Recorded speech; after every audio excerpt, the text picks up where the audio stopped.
আজকের এই পবিত্র দিনে, পবিত্র শুক্রবারে মরহুম আব্দুল মতিন মুক্তিযোদ্ধা মিয়ার শেষ বিদায়ী নামাজ পড়েছিলাম।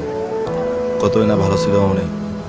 প্রতিটি শুক্রবারে সবার আগে আসি, আজান দিতেন, দোয়া দরুদ পড়তেন, নামাজ পড়তেন এবং সবাইকে ডাকতেন নামাজের জন্য।